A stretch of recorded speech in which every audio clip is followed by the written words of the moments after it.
it's easy to see parallels between Trump's words and those of the most reviled fascists in history. That scares me, and it should scare you too.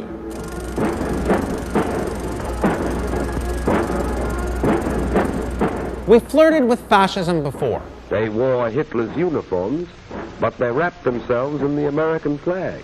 But how are we seeing these images echoed in 21st century America? Well, the formula for fascism is surprisingly simple, and it gets repeated a lot. Italy and Germany, of course, but fascist movements are on the rise today in India, Myanmar, Hungary, Turkey, and right here in the United States. No matter where they come from, fascist politicians everywhere are cut from the same cloth.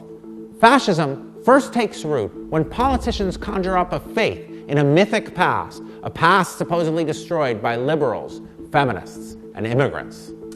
For Mussolini, it was the Roman Empire. For Erdogan in Turkey, it's the Ottomans. Hungary's Viktor Orban rewrote the constitution with the goal of making Hungary great again. A line that sounded great to someone. Did you ever hear this before? Make America great again. Fascists create an overwhelming sense of nostalgia for a past that is racially pure, traditional, and patriarchal. From Mussolini to Hitler to Erdogan, fascist leaders position themselves as father figures and strong men. I want to thank you for getting this country moving. I can't thank you enough for the privilege that you've given me. Greatest privilege of my life. As long as he, and yes, it's always a he, remains in power, everything is possible.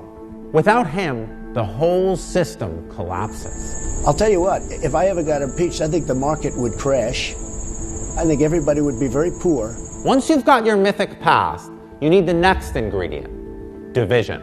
Whether it's between Germans and Jews, Hindus and Muslims, citizens and foreigners, whites and blacks, fascists succeed by turning groups against each other. The Nazis said Jews had no value because they supposedly did no mental or physical work.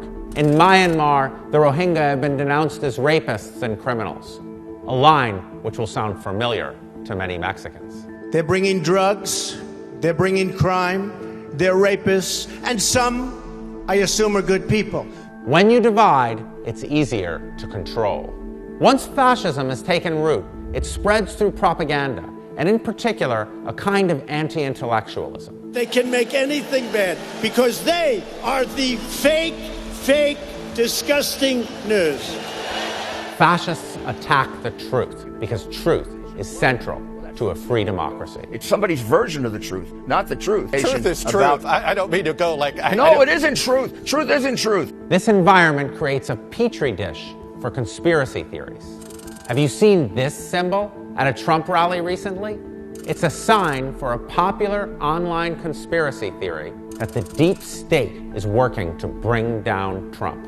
It's not a million miles away from Viktor Orban's wild campaigns against a global Jewish conspiracy. Nagy testű ragadozók úszkálnak a vízben.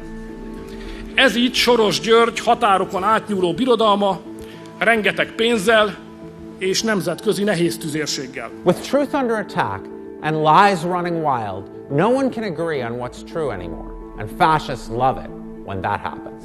You might think I'm trying to frighten you by making these parallels. And do you know what? I am. My parents survived the Holocaust, and my grandmother, in her memoir, wrote about how Jews in Germany didn't see the Nazi threat until it was too late. In 1937, we were still able to leave the country, she wrote. We could still live in our homes, we could still worship in our temples. We were in a ghetto, but the majority of our people were still alive.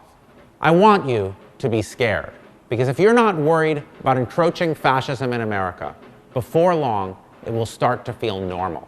And when that happens, we're all in trouble.